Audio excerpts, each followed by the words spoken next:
తర్వాత మా బాబుని మాకు ఇవ్వండి అని. ఇంకా చాలు వెళ్ళిపోండి, ఇంకా మీ అమౌంట్ ఇచ్చేసామా మొత్తం అని అన్నారా?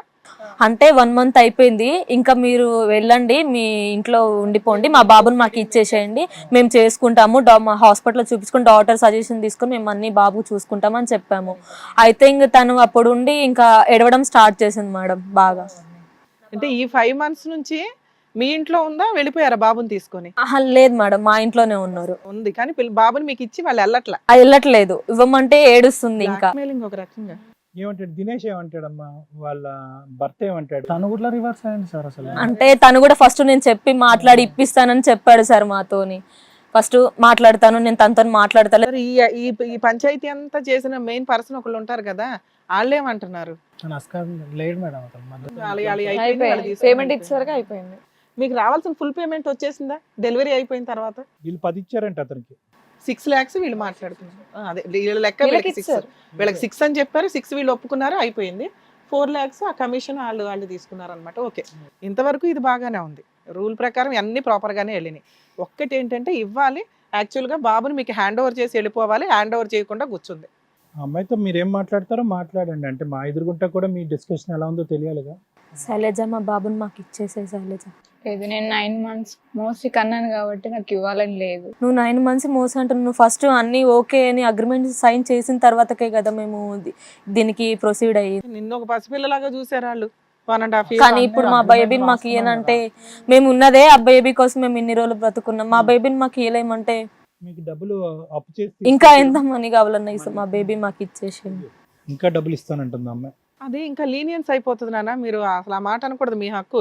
లీగాలిటీ ఏముందో చెప్తాను, కంగారు పడొద్దు. ఎందుకంటే ఎట్లా అంటే వాళ్ళకి ఏదైనా అమౌంట్ ప్రాబ్లం అయితే మేము ఇచ్చి, మాకు కావాల్సిన బేబీ కదా మేడం. వాళ్ళు 6 lakhs అనుకున్నారు, 6 lakhs వాళ్ళకి ముట్టేసినాయి. వాళ్ళు చేయాల్సిన పని బేబీని మీకు హ్యాండ్ ఓవర్ చేయాలి, అది చెయ్యకుండా ఏదో డ్రామాలు ఆడుతున్నారు. మీరు ఇప్పుడు కొంత అమౌంట్ ఇస్తామా అన్నారనుకో, ఇక్కడ మీడియేటర్ ఎవరున్నారో వాళ్ళు అయిపోయారు, వాళ్ళ పని అయిపోయింది, వాళ్ళు వెళ్ళిపోయారు. ఇప్పుడు మీరు ఇవ్వడం అంటూ స్టార్ట్ చేస్తే ఆ బాబు పెరిగి వాడు ఉద్యోగాలు చేసి పెళ్లి చేసుకునేంత వరకు కూడా వీళ్ళు బ్లాక్మెయిల్ చేస్తూనే ఉంటారు. వీళ్ళేం సెటిల్ అయ్యే మొహాలు కాదు, ఇక్కడ అర్థమవుతుంది కదా. మాట్లాడాలి దినేష్, ఒక స్టాండ్ మీద లేరు ఇక్కడ వాళ్ళు మాట్లాడుతున్న విధానంలో. మాట్లాడేది దినేష్. కాదు ఏంటి, ఏదో ఫస్ట్ టైం ఈ ప్రోగ్రామ్ కి మేము అప్రోచ్ అయ్యాం, వీళ్ళు మాకు మాత్రమే న్యాయం చేస్తారని చెప్పేసి వచ్చారా మీరు? అలా ఏం ఉండదమ్మా, ఇక్కడ ఏది కరెక్టో దానికి మాత్రమే చెప్తారు. ఇక్కడ సార్ కానివ్వండి, మేడం కానివ్వండి, మాట్లాడకుండా అమ్మ మేము అప్రోచ్ అయ్యాం, మేమే ఫస్ట్ ఇక్కడికి వచ్చేసాం, మాకే న్యాయం జరుగుద్దంటే కుదరదు. మాట్లాడకుండా ఏంటి సైలెంట్గా కూర్చున్నారు? అయ్యి అంతలా అడుగుతున్నారు కదా, అన్ని రూల్స్ ప్రకారమే కదా జరిగింది. నువ్వు ఇంత సైలెంట్ గా లేవంట, వాళ్ళ మీదకి వచ్చావంట, నిజమేనా? అంటే బాబుని ఇవ్వకూడదని. ఏం బాబునమ్మా, మీ బాబా నీ బాబా చెప్పు. అంటే తనకన్నది కదా. కంటే మీ బాబేనా? కనే విధానం ఒకటి ఉంటదిగా, అన్ని తెలిసి కదా అయ్యా మీకు. ఏమన్నా అడగటానికి ఉందమ్మా? అడగడానికి ఏం లేదు సార్, మా పాపం మాకు ఇప్పిస్తే మేము తీసుకున్నాం, తను బాధ చూడలేకపోతున్నాం మేము. ఆవిడ కంట్లో నీళ్ళే ఆగట్లేదు పాపం. ఆవిడ బాబుని ఎక్కడ పెట్టి వాళ్ళ దగ్గర మీ దగ్గర ఇంట్లో నుంచి వెళ్ళిపోయారా వీళ్ళు? వెళ్ళిపోయారు. చూసారా, ఇక్కడ వాళ్ళ సొంత ఇంటికి వెళ్ళిపోయారమ్మా. సొంత ఇంటికి వెళ్ళిపోయారు. వీళ్ళు దీని మీద ఇంకా కేసు వేయడానికి ఏముండదా? బర్త్ సర్టిఫికెట్ ఆల్రెడీ ఉంది కదా. వీళ్ళ తెలియక వీళ్ళు బతులు ఆడుకుంటున్నారు. వెళ్ళి చూద్దామన్నా కానీ ఆ రూమ్ ఖాళీ చేసి వేరే రూమ్ కి వెళ్ళిపోయారు. మీ పేరెంట్స్ అందరికి మీరు ఏమని చెప్పుకుంటున్నారమ్మా? మరి అందరూ అడుగుతారు కదా, ఏదమ్మా బిడ్డ ప్రెజర్ అవుతుంది బాగా. లేదు, అందరికి తెలిసింది. ఆవిడ మొహం చూస్తుంది తెలుస్తుంది, ఆవిడ దుఃఖంతోనే మాడుతుంది. కాకపోతే లాస్ట్ లో వీళ్ళే ఇట్లా చేయడం వల్ల వాళ్ళు అడుగుతున్నారు, మేము ఏదో ఎక్స్ప్లెనేషన్ ఇచ్చుకుంటూ వస్తున్నాం అంతే. అదే బాబుకి 6 months అన్నారు డాక్టర్, అది ఇది అని ఏదో కవర్ చేస్తున్నారు అంతే. ఇది కథ కాదు జీవితం ప్రోగ్రామ్ ని అందరికంటే ఒక రోజు ముందుగా చూడాలి అనుకుంటే హిట్ టీవీ యాప్ ని డౌన్లోడ్ చేసుకోండి. ఇందులో మీరు మెచ్చే, మీకు నచ్చే కంటెంట్ సిద్ధంగా ఉంది. అమ్మ మీరు ఒకటి కదమ్మా, మనలో మన మాట, IVFకి వెళ్ళారు, IUIకి వెళ్ళారు, అన్ని రకాల ట్రీట్మెంట్లు తీసుకున్నారు, కుదరదు అని చెప్పి డాక్టర్ చెప్పిన తర్వాత సరగసికి వెళ్ళారు. అక్కడ ఒక ఇంపార్టెంట్ ఒక డాక్టర్ ఉన్నప్పుడు డాక్టర్ని ఇన్వాల్వ్ చేయడం చాలా ఇంపార్టెంట్ అమ్మా. మీరు చేసినటువంటి అతి పెద్ద తప్పిదం ఏదన్నా ఉంది అంటే కనుక అసలు ఆ డాక్యుమెంట్కి లీగల్ వ్యాలిడిటీ ఉండదు. సరగసి డాక్యుమెంట్ జాగ్రత్తగా చూడండి, సిగ్నేచర్ ఆఫ్ ద డాక్టర్ అని ఉంటుంది, అప్రూవల్ ఆఫ్ ద డాక్టర్ అని ఉంటుంది, దానితో పాటు అన్ని పైన ఆ కాగితం ఉండి మిగతా ఇన్వెస్టిగేషన్స్, టెస్ట్, ఫాలో అప్, ఆ అమ్మాయి బ్లడ్ ఇన్వెస్టిగేషన్స్ ఇవన్నీ కూడా ఇలా టైఅప్ చేసేసి అదొక ఫోల్డర్. అది ఫస్ట్ ఈ కాగితం ఉంటుంది, తర్వాత మిగతావన్నీ ఉంటుంది. ఇక్కడ మీరు డాక్టర్ కాగితాన్ని లేపేశారు మీరు.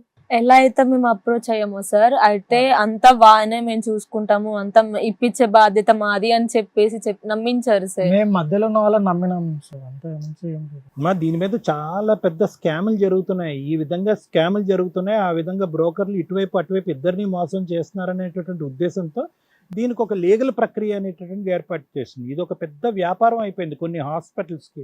అప్పుడు ఈ మధ్యన వైజాగ్లోనే ఒక పెద్ద హాస్పిటల్ ఇది ఒక పెద్ద స్కామ్ జరిగింది. ఆ విధంగా అరికట్టడం గురించి ఇది పెట్టారు.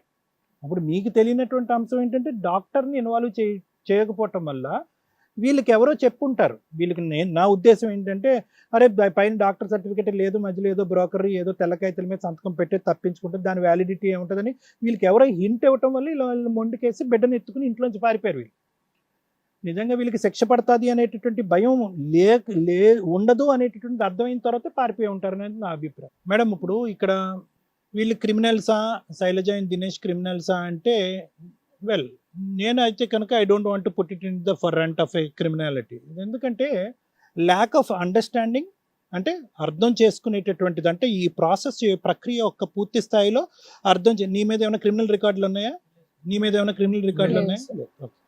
So the process of understanding madam, అంటే ఈ ప్రాసెస్ ఏంటి అనేటటువంటిది ప్రధానంగా అర్థం చేసుకోవటం అన్నది ఒకటి. రెండోది, ఇందులో కీలకమైనటువంటి వ్యక్తులు ఎవరు ఇన్వాల్వ్ అయి ఉన్నారు అనేటటువంటిది రెండో అంశం. అంటే వచ్చినటువంటి broker is a legal broker or not, అంటే ఆథరైజ్డ్ బ్రోకరా కాదా అనేటటువంటిది.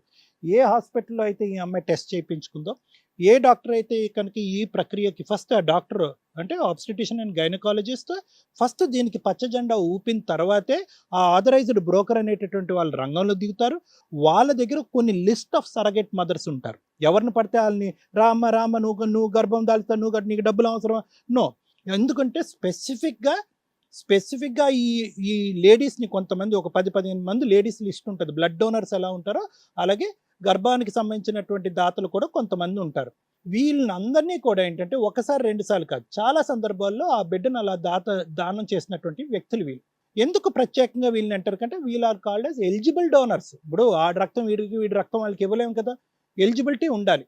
ఏంటంటే వాళ్ళు రక్తాన్ని డొనేట్ చేసేటటువంటి విధంగా ఎలా అయితే ఎలిజిబిలిటీ క్రైటీరియా ఉంటాయో ఇక్కడ కూర్చునేటటువంటి ఆడవాళ్ళకి ఆ ఎలిజిబిలిటీ క్రైటీరియా ఏంటి? ఆ ఎలిజిబిలిటీ క్రైటీరియా అంటే వాళ్ళకి ఏంటంటే అద్దె గర్భంలాగే చూస్తారు. దాంతో ఏమి మమకారం, ఒక అటాచ్మెంట్ అనేది బిల్డప్ చేసుకోరు. వాళ్ళకి అది అలవాటు. ఒక పుస్తకాన్ని మనం ఎలాగైతే ఒక లైబ్రరీలోకి వెళ్తే కనుక అద్దె తీసుకుని మళ్ళీ తీసుకుంటామో అదే పద్ధతితో వాళ్ళ వ్యవహారం ఉంటుంది. అక్కడ ఏమి ఇమోషనల్ అటాచ్మెంట్ అనేది ఉండదు. ఇక్కడ మీరు చేసినటువంటి పొరపాటు గురించి చెప్తున్నాను. నెంబర్ 1, ఇచ్చేటటువంటి వ్యక్తి యొక్క సైకలాజికల్ బ్యాలెన్స్ అనేటటువంటిది. అంటే ఇంతకు ముందు కూడా అలాంటి అద్దె గర్భాన్ని ఇచ్చినప్పుడు ఆవిడ ఆ బిడ్డను అందజేస్తున్నప్పుడు ఓవర్గా ఏమైనా రియాక్ట్ అయిందా, ఇమోషనల్గా రియాక్ట్ అయిందా, లేదంటే డబ్బులు దొంగతనం చేసి మోసం చేసేటటువంటి ఆలోచన శైలిలో వాళ్ళు ఉందా, వాళ్ళకి బ్యాక్గ్రౌండ్లో ఎంతమంది పిల్లలు ఉన్నారు, వీళ్ళకి ఆల్రెడీ ఒక ఆడపిల్లలు ఉంటే కనుక వీళ్ళు మగపిల్లోడు కావాలి అనేటటువంటి ఆశా కోరికలు వీళ్ళు ఉన్నాయా, ఇవన్నీ కూడా క్షుణ్ణంగా విశ్లేషిస్తాం అనమాట. ఎందుకంటేనమ్మా అందులో ఏదన్నా ఒక డెఫిషియన్సీ ఏర్పడింది అంటే కనుక వాళ్ళకి ఆ ఎలిజిబిలిటీ క్రైటీరియా పోయినట్టే. మీరు అక్కడ వెళ్తే కనుక మీరు బురదలో కాలేసినట్టే. సో ఇక్కడ ఏమైంది అంటే కనుక ఆ ప్రక్రియ ఇక్కడ పక్కదో పట్టింది. సో దాన్ని నేను ప్రొసీజరల్ మిస్అండర్స్టాండింగ్ అంటున్నాను. సో వాళ్ళకి ఏంటంటే కనుక ఇక్కడ వీళ్ళు ఎవరో మధ్యన ఒకడు వచ్చాడు, వాడి డబ్బుల గురించి వాడు తిన్నాడు, వాళ్ళకి పడేసాడు. వాళ్ళు అక్కడితో వాడిది అయిపోయింది, వాడి జంపు జిల్లాని వాస్తవానికి ఆడిని కూడా ఇక్కడ కూర్చోపెట్టాలి. పెద్ద క్రిమినల్ ఎవరన్నా ఉన్నాడంటే మిమ్మల్ని బక్రా చేసి చీటింగ్ చేసిన వాడు మీలాంటి ఆడవాళ్ళని ఎంతమంది చీట్ చేశాడో నాకైతే తెలియదు. సో ఇది నెంబర్ 1. నెంబర్ 2 ఏంటంటే ఇక్కడ డాక్టర్ అనేటటువంటిది ఎందుకు అంటే కనుక అన్నిటికంటే ఇక్కడ ఉండేటటువంటి పెద్ద ఎవిడెన్స్ కానీ కేర్ టేకర్ కానీ, అంటే నీకు భరోసా ఇచ్చేటటువంటి వ్యక్తి ఆ అమ్మాయి కౌన్సిలింగ్ ఇచ్చి ఫైనల్గా నువ్వు బిడ్డను కన్నా తర్వాత నార్మల్ డెలివరీ అయినా సిజేరియన్ అయినా ఏదైనా కూడా పాలు ఇచ్చినా కూడా సహజంగా చాలామంది 6 నుంచి 8 వారాల వరకు పాలు కూడా ఇస్తారు. ఆ పాలు కూడా ఎలా ఇస్తారు అంటే కనుక బిడ్డ ఈవిడ దగ్గరే ఉంటుంది, పాలు ఇచ్చే సమయంలో నీ వరకు వస్తుంది అంతే. ఆ ప్రక్రియ కూడా ఉంటుంది. అంతేగాని కంటిన్యూస్గా నా ఒళ్ళోనే ఉంటుంది, నా బిడ్డ నా చేతుల్లోనే ఉంటుంది, నేను కంటిన్యూస్గా పాలు ఇస్తానంటే ఏంటంటే ఆ పాలు ఇచ్చేటటువంటి ప్రక్రియ ఏంటంటే ఒక తల్లికి బిడ్డకి ఏర్పడేటటువంటి ఒక మాటల్లో చెప్పలేనటువంటి ఒక బాండ్ ఏర్పడిపోతుంది. అందుగురించి మనం ఏమంటాము, పిల్లల ఎదుగుదల మానసికపరమైనటువంటి ఎదుగుదల కూడా పిల్లలకు కావాలి అంటే తల్లిపాలు 6 నెలల వరకు లేదంటే 8 నెలల వరకు ఇంపార్టెంట్గా ఇవ్వాలని ఎందుకంటాం అంటే కనుక ఆ బాండ్ గురించి అనమాట. That is called as the bond. అది ఏర్పడిన తర్వాత ఏమవుతుందంటే ఆల్రెడీ మీరు ఎన్ని తప్పిదాలు చేశారు అంటే మీకు అంత ప్లాన్ తెలిసి ఇక్కడ ఏంటంటే కనుక మీకు ఒక పెద్ద అంతా ఇక్కడ ఎందుకు దీన్ని డబ్బు విషయం కాకుండా చూడాలి అనేటటువంటిది గవర్నమెంట్ కానీ, డాక్టర్స్ కానీ, లీగల్ అథారిటీస్ కానీ దీన్ని వ్యాపారం కింద చూడొద్దు అని అంటారు మేడం. చూడటానికి ఇది వ్యాపారంలో కనిపించిన వ్యాపారం కింద చూడొద్దు అని అంటాం. ఎందుకంటే కనుక ఎప్పుడైతే కనుక డబ్బు ప్రయారిటీ అనిపిస్తుందో, నేను ఒక దాతని, నేను ఒక డోనర్ని అని అనుకోవాలి. మీకు డబ్బులు ముట్టినా కూడా అది మీరు యోగక్షేమాల గురించి, మిమ్మల్ని ఇన్షూర్ చేసుకోవటం గురించి, మీ సేఫ్టీ గురించే మీరు డబ్బులు తీసుకుంటారు, కానీ అది వ్యాపారం కాదు. ఆ విధంగా చూస్తారన్నమాట. ఎప్పుడైతే కనుక ఇక్కడ డబ్బులు అవసరం అని పడిందో, మీరు ఆల్రెడీ ఫైనాన్షియల్ నీడ్లో ఉన్నారు, డబ్బులు కావాలి, అర్జెంటుగా డబ్బులు కావాలి, ఏంటి ఏంటి ఏంటి అనేటప్పటికి ఒక చండాలుడు ఎవడో వచ్చి ఒక తప్పు ఐడియా మీ బ్రెయిన్లో పెట్టేట్టుగా, అబ్బా ఇంత ఈజీయా, దీనికి మించింది ఏంటి అని చెప్పి, దాంతో ఏంటంటే మీరు అన్నీ మర్చిపోయారు. ఒక్కసారి ప్రెగ్నెంట్ అయ్యారు. ప్రెగ్నెంట్ వచ్చాక అక్కడ ప్రక్రియ ఒక పద్ధతి ప్రకారం వెళ్ళలేదు అనేది మీకు అర్థమైంది. ఇక్కడ డాక్టర్ లేడు, దీంట్లో ఎంతవరకు వ్యాలిడిటీ ఉంటుంది, ఆ కాగితాల్లో ఎంత వ్యాలిడిటీ ఉంటుంది, వాళ్ళు వెరిఫై చేసుకోలేదు, మీరు వెరిఫై చేసుకోలేడు, సంతకం పెట్టినటువంటి బ్రోకర్ గాడు జంప్ అయిపోయాడు డబ్బులు తీసుకుని. సో ఆటోమేటిక్గా ఏంటంటే ఒకప్పుడు అబ్బాయి పుడితే కనుక ఏ విధంగా ఆలోచించాలి అనేటటువంటి ఆలోచన ముందుగానే మీ బ్రెయిన్లో ప్లాంట్ అయిపోయింది. అదే ఇందాక మేడం ఏమన్నారంటే, ఒకప్పుడు ఆడపిల్ల పుట్టుంటే కనుక డైరెక్ట్గా ఇచ్చేసి ఉంటుంది, ఇద్దరు ఆడపిల్లలు ఎందుకు, ఒక అబ్బాయి అమ్మాయి కావాలనుకున్నారు. సో అది ప్లాంట్ అయింది మీ బ్రెయిన్లో.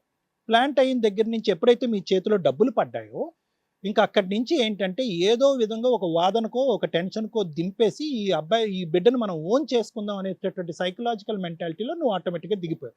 సో ఏంటంటే ఇచ్చేయాలి మొదటి రోజు నుంచి, కన్సీవ్ అయిన దగ్గర నుంచి మొదటి రోజు నుంచి చివరి వరకు నా బిడ్డ కాదు ఫైనల్గా నేను ఇచ్చేయాలి అనే సైకాలజీలో ఉంటే కనుక ఈరోజు నువ్వు మా దగ్గర కూర్చోవు, ఈ అమ్మాయిని ఇలా అల్లరి పెట్టావు.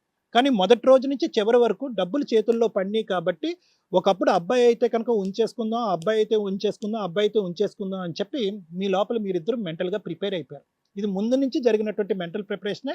డెలివరీ అయిన తర్వాత అబ్బాయి కాబట్టి మీరు ఆటోమేటిక్గా కన్ఫర్మేషన్కి వచ్చేస్తారు. ఇది జరిగినటువంటి అంశం. సో కాబట్టి ఇక్కడ ఏంటంటేనమ్మా, స్టార్టింగ్లో మీరు క్రిమినల్స్ కాదు, మీరు చీటర్స్ కాదు అని అనకపోయినా కూడా ఎక్కడో అక్కడ పడినటువంటి ఒక ఆశ, కోరిక, ఆ అమ్మాయి బహుశా స్ట్రాంగ్గా ఉంటే దినేష్ ఇలా మాట్లాడు. కానీ ఆ అమ్మాయి ఏంటంటే, ఏమండి అబ్బాయి ఉంటే బాగుంది కదండి, నేను కని పెంచేటటువంటి అబ్బాయిలాగా ఉంటే కనుక ఎంత బాగుంటుందండి, పాలు ఇచ్చేస్తే కనుక వీళ్ళు కూడా పాలు ఇచ్చేయడానికి అలవెన్స్ ఇచ్చేసేటప్పటికి ఈ అమ్మాయి మాట్లాడటానికి మాటలు లేనటువంటి అమ్మాయి తెలియకుండానే ఒక బంధాన్ని, ప్రేమని పెంచేసుకుని ఈరోజు వీళ్ళు మెడ చుట్టూరుని ఉచ్చుతాడు బిగించింది.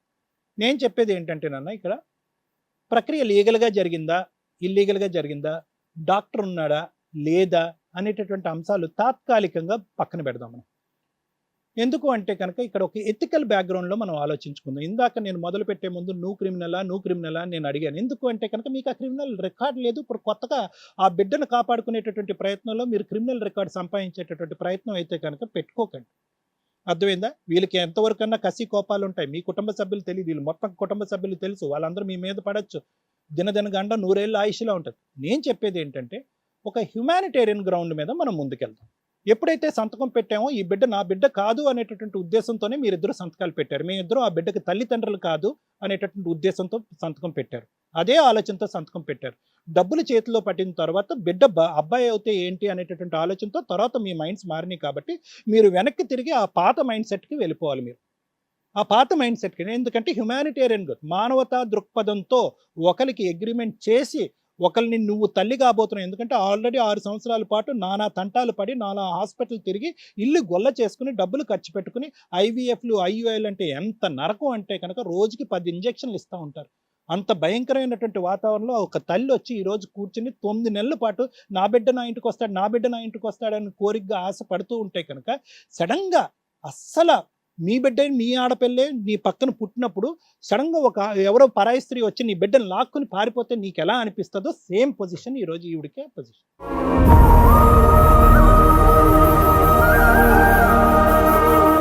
సో నా ఉద్దేశం ఏంటంటే, నీకేదన్నా ట్రీట్మెంట్ కావాలంటే నేను ఇస్తా, నువ్వు సూసైడ్ డిప్రెషన్ అంటే కనుక. కాబట్టి దయచేసి నా ఉద్దేశం ఏంటంటే, మీరు మళ్ళీ ప్రెగ్నెన్సీకి వెళ్ళండి.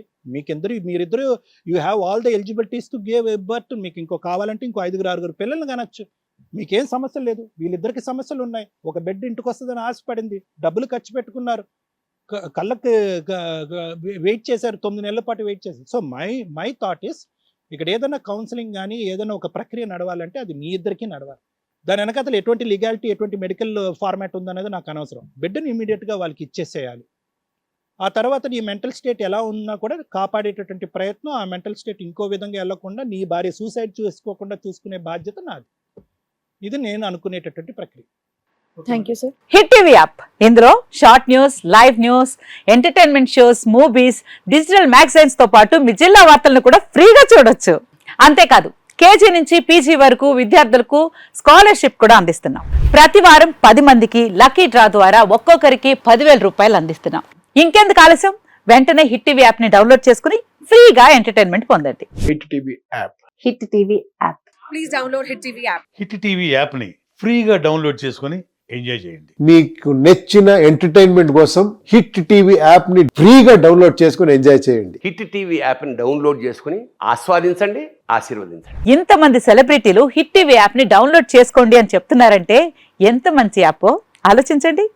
అమెరికా అమెరికా అమెరికా అమెరికాలో చదవాలనుకునే వాళ్ళకి విశ్వసనీయమైన పేరు మన శౌర్య కన్సల్టెన్సీ. UK లో 1 year masters. UK లో 1 year masters. 2 years work permit up to 5 years visa. Contact Saurya Consultancy. Contact 89851 89851.